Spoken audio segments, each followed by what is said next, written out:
Don't worry, I'm going to be pulling over soon. I'm almost on my destination, but I'm pressed for time, so I want to get this video out, or at least record some of it before I go into this building that I got to go into. So I want to welcome everybody to the show, and let's get into it. So I was sent this video that I'm going to play right here, and it's talking about Gen Z and this woman adopting Gen Z principles. So let's check this out, and we'll come back on the other end. Hey y'all, this is your girl Leslie. You know what?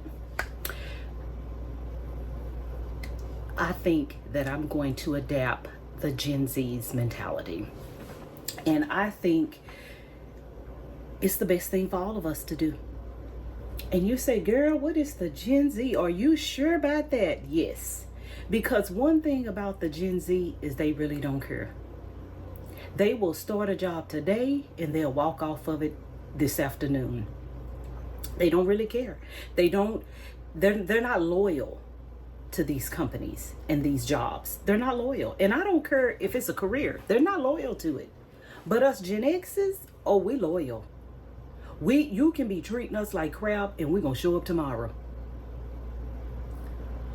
They have also adapted this quiet quitting, where basically it's not like they just not doing their job. They're doing their job. They're just not going above and beyond. And I thought about that. I said, that sounds perfect, because you really shouldn't be going above and beyond. Anyway, I'm already doing 3 people their job. How the hell you want me to be going above and beyond? You want me to do 7 people job? Child, please, you're not paying me for that. But I think the best thing is to us 45, 50, 60-year-olds to start using that job to fund what you need and to be what you need it to be. Don't let your job take advantage of you, because it will have you sick. It will have you miserable. It'll have you where you don't sleep at night. It'll have you like it did that woman at Wells Fargo's. It'll have you dead at that cubicle. Okay, so we're back now. We're after checking out that video. So listen, I gotta say I agree. Now, when I was sent this video, I'm gonna put up the screenshot here of someone saying that they felt bad for this generation, and she thought that, well, it was implicit in the explanation that he felt bad for this woman who's 54 and for this other person. I'm gonna tell you, listen, I've always thought this way. The lady's 54, I'm 51. I've always thought like the millennials and Generation Z. I couldn't understand it. So I've gone through a little bit of my history here. So I'll do a brief recap for anybody who's watching this for the first time. I was young when I joined the police department. I was 22, joined the police department. I'm since retired. People keep asking me, you a cop? You a cop? I'm retired. Relax. But in some people's mind, you're once a cop, always a cop. Whatever, that's on you. So anyway, I retired from law enforcement a few years ago, and but even when I was there, I saw the different generations that were there, and the old timers that we would call them.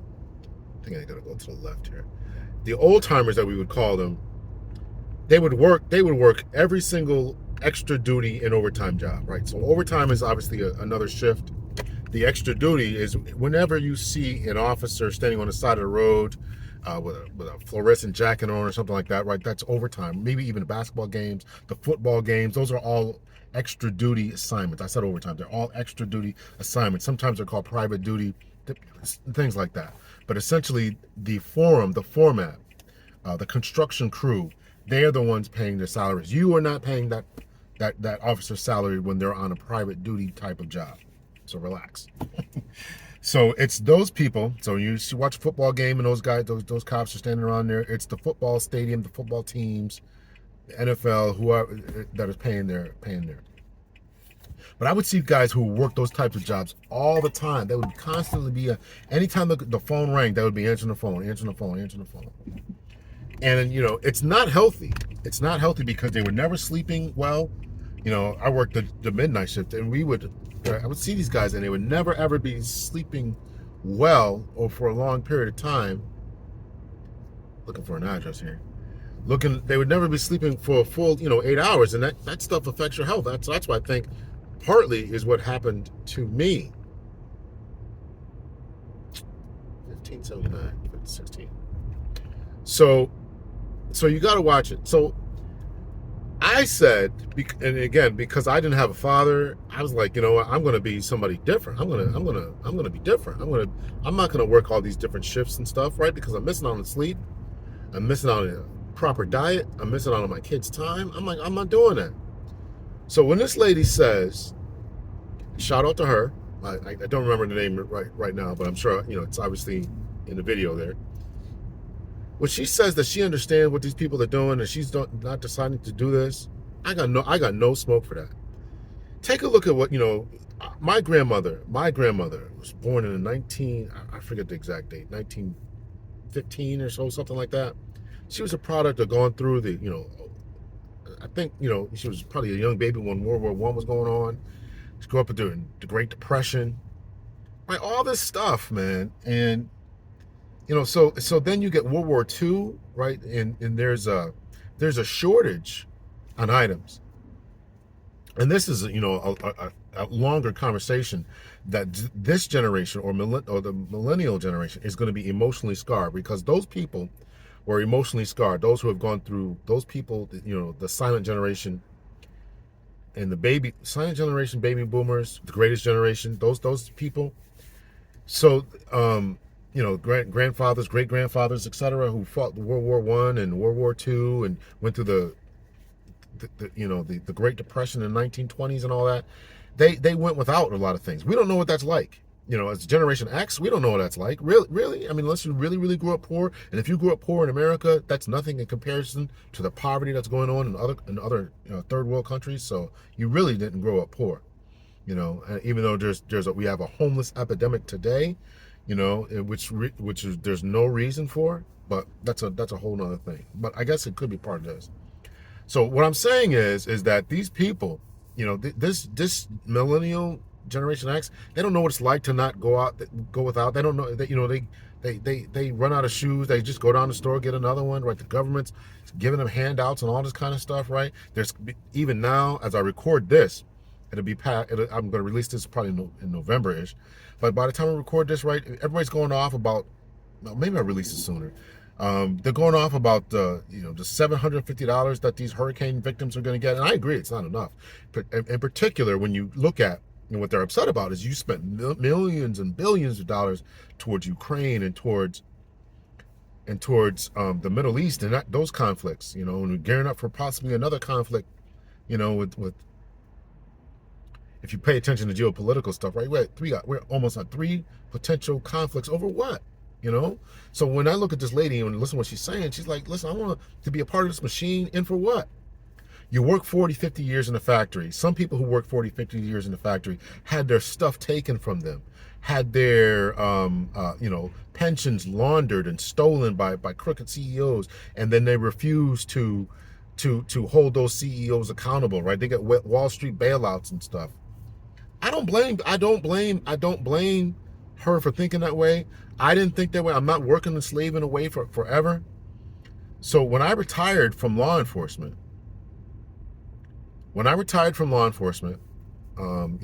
pandemic hit. Shortly after I retired, as far as time, I retired just in time. The next year, I mean, it wasn't even a year. The pandemic hit, and and when the pandemic hit, we get George Floyd, unfortunately. And George Floyd protests and riots, and that, you know, what was the other one? Breonna Taylor, right? All that was in one time, right? It was just, you know, law enforcement was blowing up, all that was going on, riots and protests, and we're all shut in. It was just a terrible time. So I retired right at the right time. So we get those types of things, right? And so you can retire and then die. You know, you spent your time and your energy on another person's corporation, you know, fighting this good fight. And what do you get at the end of that? What do you get? You know, what do you get at the end of that? So listen, I don't blame anybody for getting out, for retiring. So after I retired, wasn't long after that, as I told the story, I decided to go back to school, and that's when I got my doctorate. I went back to school, got my doctorate, And I said, okay, I'm going to, am I on the right road here? This can't be right. This can't be right. I'm going to get my doctorate. I get my doctorate, and then I get another job, right? Or as soon as I finish my doctorate, I'm literally sitting in this school, and they come up to me and they start talking to me like, oh, it'd be great if you took this job. So I took it. But listen, after being retired for 3 years, making my own schedule, going on vacation whenever I felt like it. I mean, couldn't go that often, obviously a pandemic, but whenever I got up and go, and somebody's saying this and somebody saying that, and do this and do that, I said to myself, I can, and listen, it was a great job. I love the people. I'm still friends with them today, but but my own personal consulting business, it started to pick up, and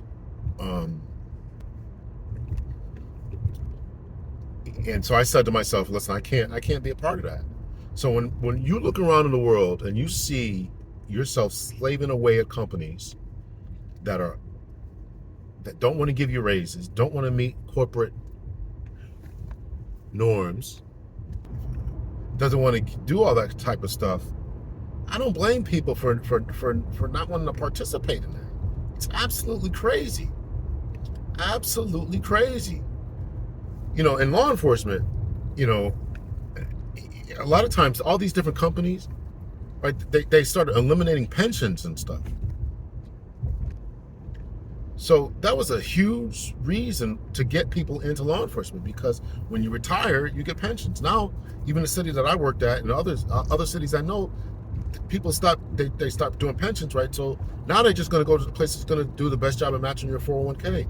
You don't, and I'm sure this is true in a lot of other industries, is that you're just going to follow wherever it's going to take you as far as you're going to get the most bang for your buck. I got to turn around here. I know I'm lost. That's what I get for trying to do this thing by myself without the GPS.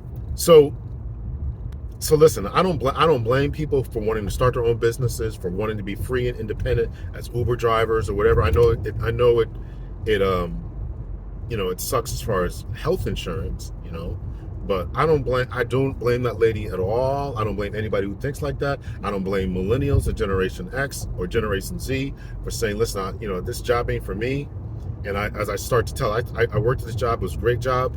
And after 3 months, I gave him 4. I said, after 3 months, I'm like, listen, I can't do this anymore. I can't do this anymore. And so as I start to talk about, the way that we all grew up, these different generations, right? They worked for 40, 50 years in a factory. My grandfather did it. My grandmother did it, working for years. And then they had pensions and stuff, right? So they took all that is gone. All that is gone. It's all been shipped overseas, or they gotten away from that model, or as I mentioned before, they started embezzling the money, stealing the money, and all this kind of stuff. It was going to work for that, right? It was going to work for that, and then you steal the money. What was promised to me is not there.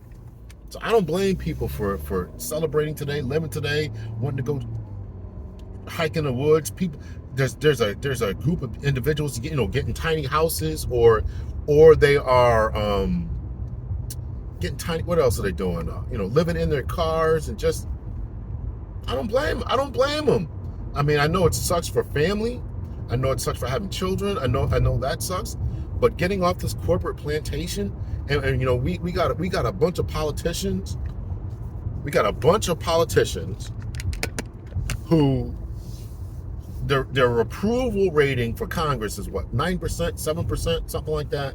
Nobody approves of what they're doing with the money. They're not asking us if they should be sending all this money overseas to these other countries. They're not asking us we constantly tell them our approval rate, our thoughts about, in surveys about what we think about these different wars, and they don't care. So I'm going to be a part of this system. I'm going to be a part of this system and live my life. And then, we start to turn 50, 60, 70 years old, right? Your body's breaking down, right? You need medication that they're going to give you. You've been eating this poison food in this country. I'll play a video. If I have it, I definitely will be able to find it, Play a video about this woman who went to Stanford and, Stanford Medical School. And she's like, I don't know anything about any nutritional aspects.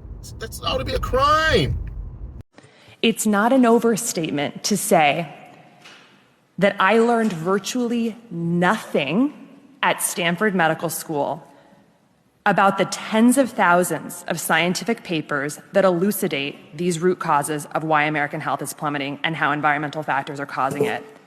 For instance, in medical school, I did not learn that for each additional serving of ultra-processed food we eat, early mortality increases by 18%. This now makes up 67% of the foods our kids are eating.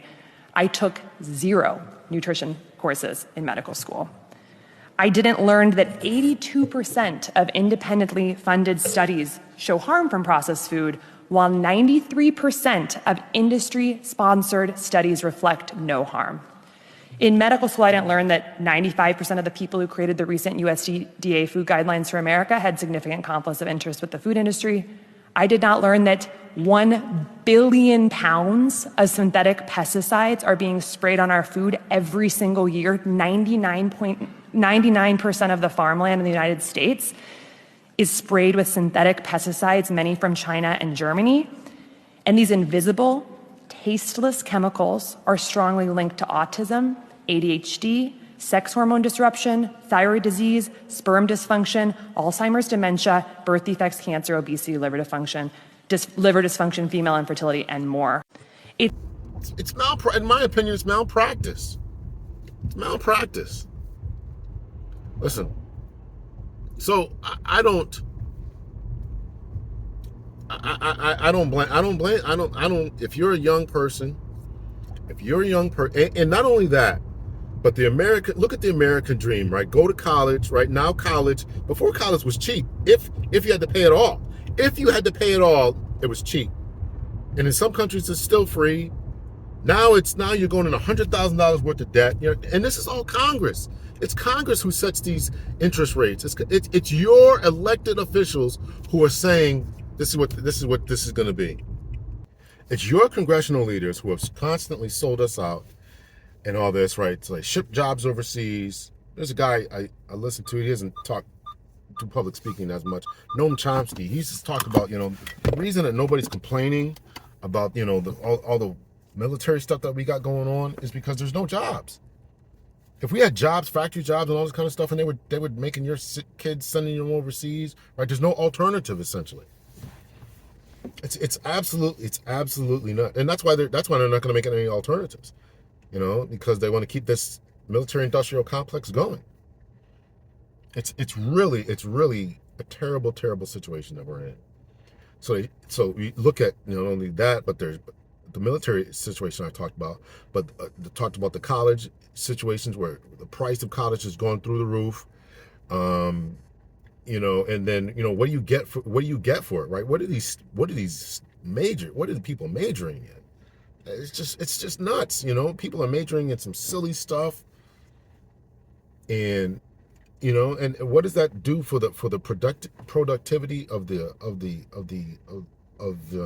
America? And that's why they import people from overseas, whether it's the dock workers. It's always the middle class that gets screwed. Whether it's the dock workers, whether it's the lower classes, right? They need people to fill in for the lower classes to work the menial jobs that Americans don't really want to work, right? To pick the lettuce and all this kind of stuff, and even lower tier jobs. Or they need higher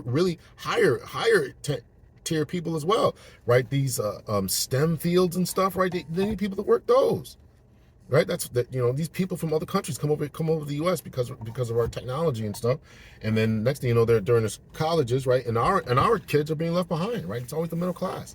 So anybody who doesn't want to participate, and listen, I'm just saying I don't blame people for their thoughts about disengagement. That's what I'm saying.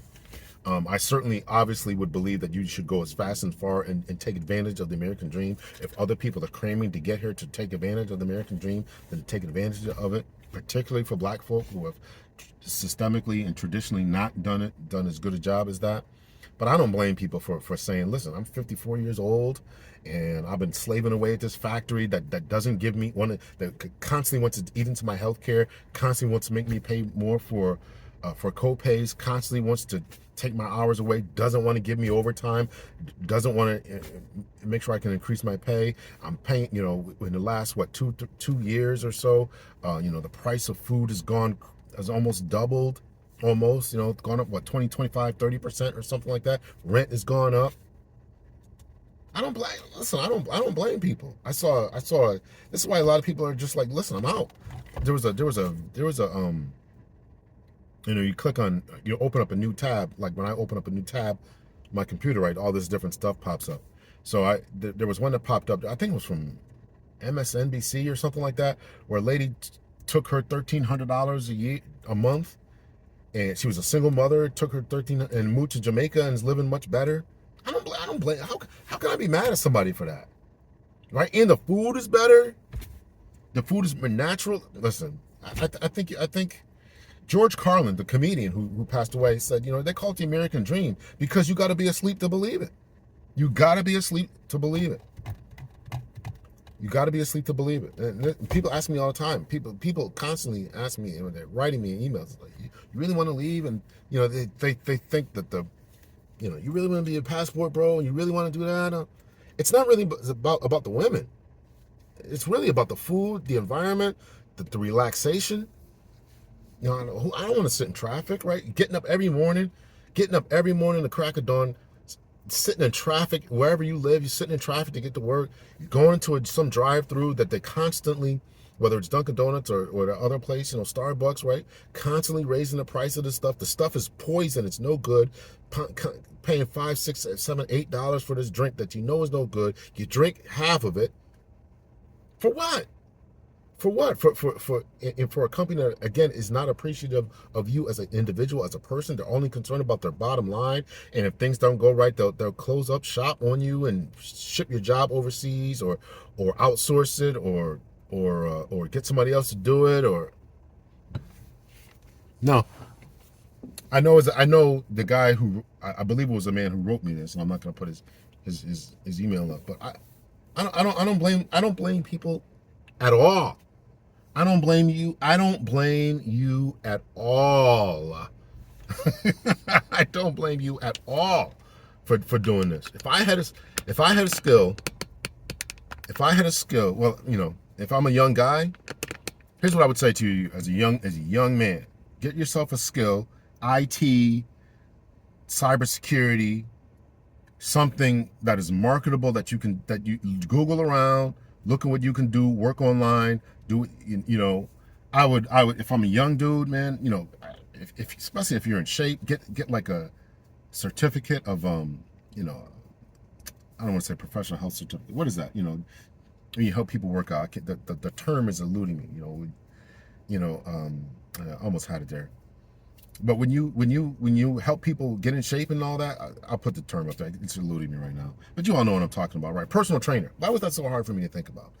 So you get yourself a personal trainer. I would get myself if I'm 25 years old, get myself in shape, get myself a personal trainer license, go to another country, just train people, open up a side business, start a YouTube channel, do something, learn how to cut hair. I would do something that is a transferable skill to another place.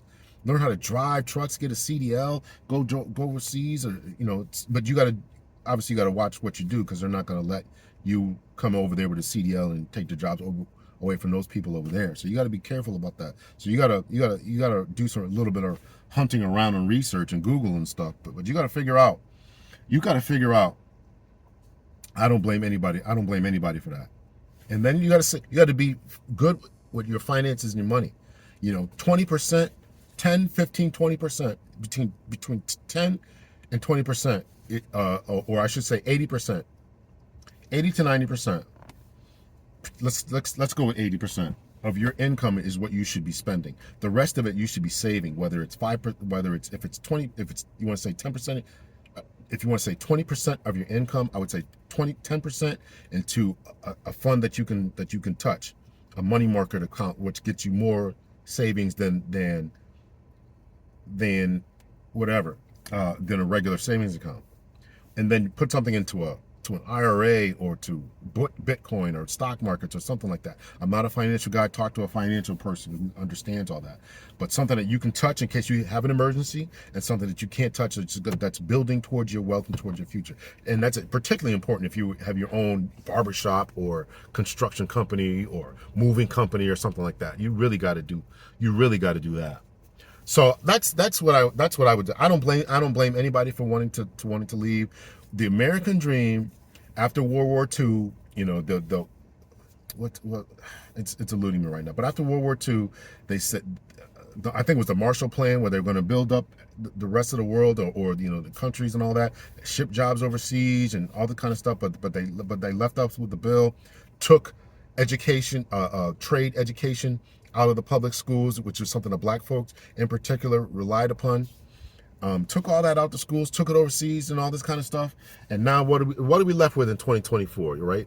A dwindling educational system that is more focused on rainbow topics, or just is impractical for the real world. And I'm not clowning or talking negatively about rainbow people, but I don't think that certain things ought to be taught in schools.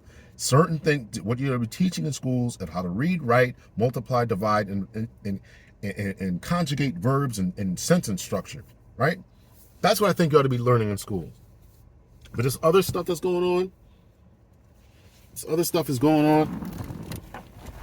absolutely nuts. It's absolutely nuts. And then you graduate from high school, you go to college, which again, you got to pay through the nose for. And then you may or may not get a job, and that job may pay all the bills, or it may not. You still might have to get a roommate. You still might have to get a wife or a husband to help pay bills. What are we talking about here? And you want me to be a part of this for 25, from the age of 25, 28-ish, right? The average age of buying a house before used to be 27, 28. Now it's 47. What you want me to be a part of this? Right? And they constantly are passing these laws that are not in the public's favor concerning Glass-Steagall and all. I'm not going to get too complicated, but all this stuff that just whittles away at the American dream, and it just makes the fat cats fatter. And you want me to be a part of this? And then I work all this time, you pump all my food with chemicals, and then I turn 40, 50, 60 years old, come down with cancer, come down with heart disease, and then I die. No. I'm not going to co-sign that. I'm not going to co-sign it. So let me know your thoughts, your opinions. I don't often beg for donations, whatever, but I got a feeling this video might be demonetized. I'm going to put my Cash App up here, because you start talking controversially. That's why people stay away from politics and all this kind of stuff. You start talking controversially, you'll get demonetized. So I would appreciate it if you appreciate this video. Give me a like, number one.